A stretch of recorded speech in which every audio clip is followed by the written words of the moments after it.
Okay, so ano tayo, I'd like to share something sa inyo sa TikTok ads, no?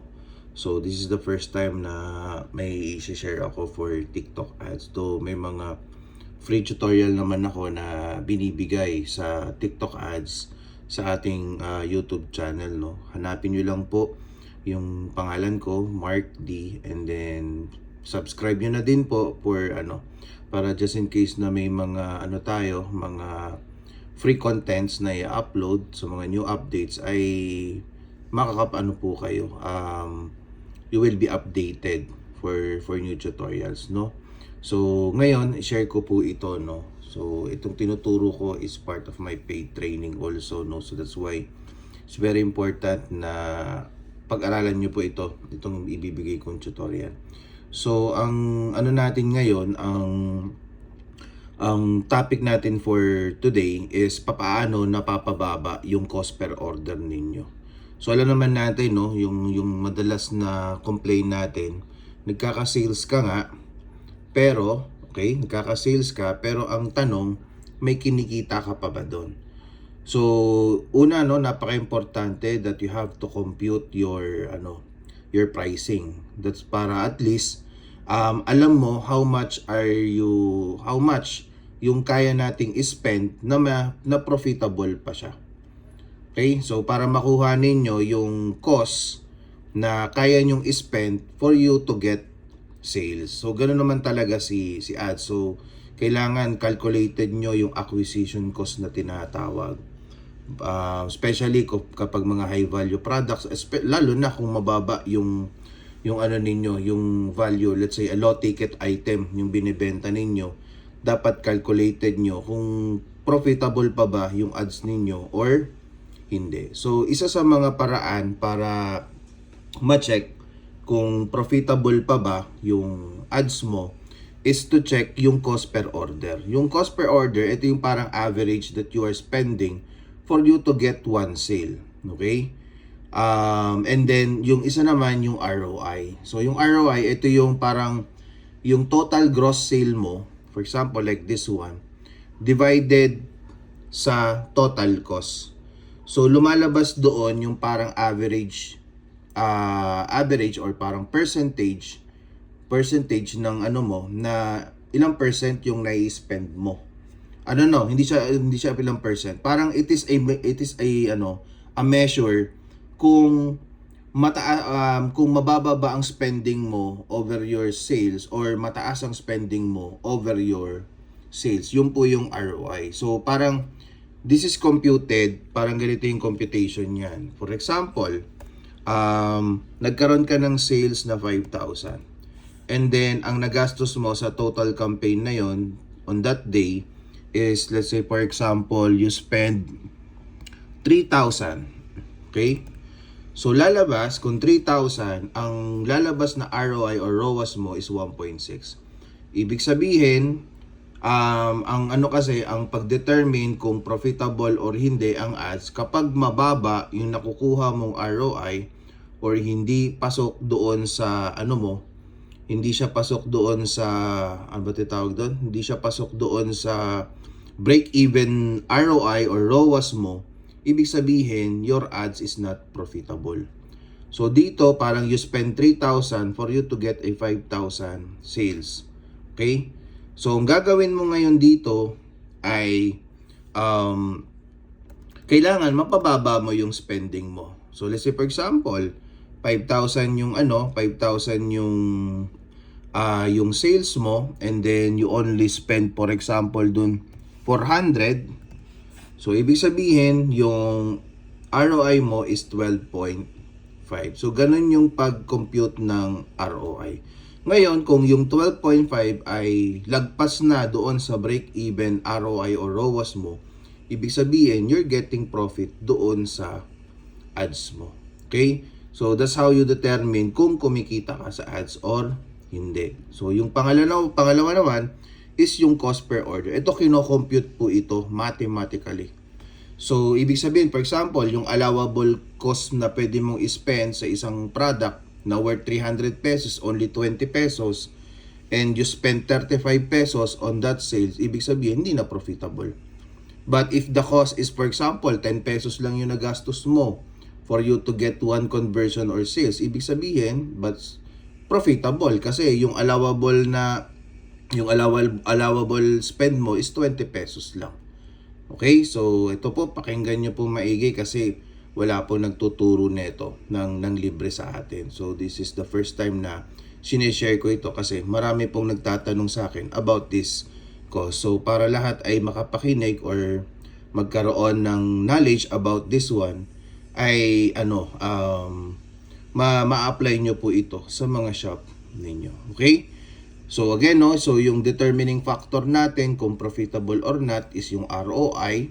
So dapat lagpas yung ROI result doon sa break-even, calculated break-even ROAS mo. So gagawa tayo ng bagong doon, series of tutorial for you to determine yung break-even ROAS mo. Bibigyan ko kayo ng basic computation doon. Sunod is to check your cost per order. Okay? Again, no, reminders ko sa lahat, bago po kayo mag-ads, make sure meron ng organic traction yung product nyo. When you say organic traction, meron ng nabibuild na page view, meron ng nagagawang conversion, at pangatlo ay dapat ay meron na po kayong mga creative asset doon sa product na yon. Andun yung product card, andun yung mga video contents, andun yung mga affiliates, dapat present na yon bago kayo magpatakbo ng ads. Kasi po, pag zero po, let's say wala pong laman yung product ninyo, wala kayong pwedeng gawin para i-adjust yung cost ninyo. So, it's all, ang pwede yung adjustment na lang doon is to adjust your target ROI.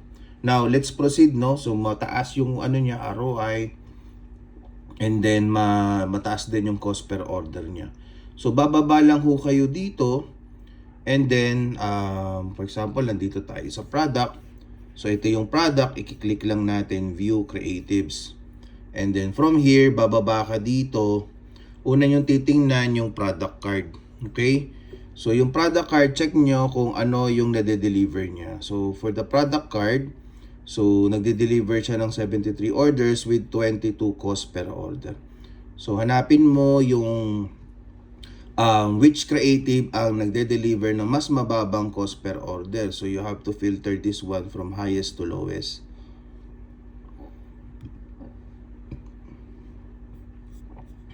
So, okay. So, I think yung product card mismo lang pinakamababang may cost per order, 22.39. So, for the product card, wala tayong option na i-exclude yan or i-remove dito sa campaign na ito. Ang pwede mong exclude dito ay yung mga creatives na meron kayo or yung mga video creatives or affiliate creatives. So, para mapababa mo yung cost is you need to cut down or remove those creatives na nag-spend ng malaki doon sa campaign mo. So, ang gagawin mo lang is to filter. So, you have two ways on how to check, ROI or cost per order. But, to make it simpler, kasi yung iba, yung sa ROI kasi medyo hindi pa familiar doon sa mga ROI. So, dito tayo sa cost per order. So, filter mo lang yan, highest to lowest, and as you can see, eto na sila. So, merong gumagastos ng 253 per conversion, per isa lang naman yun. And then down up to dito, ito yung pinakamababa, 29. So, the rest of here, ayan yun, nagde-deliver sila ng order sa'yo. So, you have to decide if you're going to kill them or not. But for me, no, hindi sila worth it para sa aking i-maintain sila. Kasi, total, yung basis ko is the product card is mas mababa naman. So, kasi ito naman, kahit i-kill mo, tatakbo pa rin naman sila under the affiliate naman. Hindi na dito sa ads. So, ganito gagawin natin. Etong nasa select bulk action, click nyo lang yan, and then click exclude. Okay? So, ito actual shops po ito ha. Hindi po ito PowerPoint, hindi ito theory. This is the actual na application. So, ang gagawin natin is we're going to filter this again from highest to lowest. After clicking the option ng exclude. Ayan. So there you go. Isa pa. Okay, so ito, meron nang lumabas. So, may nagtanong, bakit nawala yung iba? Yung iba kasi na-exclude na po. So, may mga bago ulit na nag-ano ng cost. So, ang gagawin mo lang, i-click mo lang yung checkbox na yan. Yung nag-click ko. 1, 2, 3, 4. So, 1, 2, 3, 4. And then, may isa pa pala. This one.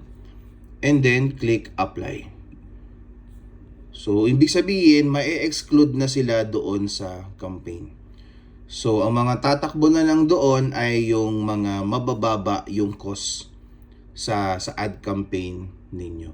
So, hindi pa siya natanggal kasi it will take around several minutes for the system to update. Pero mawawala na rin yan. So, don't worry kasi pag in-exclude mo yan, pwede nyo pa rin siyang ibalik kung napamahal na kayo sa campaign o sa creatives na yon. Pupunta lang kayo dito sa yan. And then click mo lang add to campaign. And then lalabas dito yung mga na-exclude mo ng mga creatives, and then you can bring them bring them back again doon sa campaign kung gusto. Okay? So, yun lang. So, sana makatulong sa inyo. Kung hindi makatulong, it's okay not to follow the tutorial. Pero for those, pwede nyong subukan, pwede nyong explore. So, this is just a tip. So, pwede nyo pa itong, it's up for you. Much better na mas i-enhance nyo pa kung ano matutunan nyo dito. Kayo na po magpapalago nito. So, dito, this is a simple tip that you can apply for your shop kung mababa na kung mataas na sobra yung cost ninyo. And again, kung wala kayong creative sa shop ninyo, there's nothing for you to adjust here.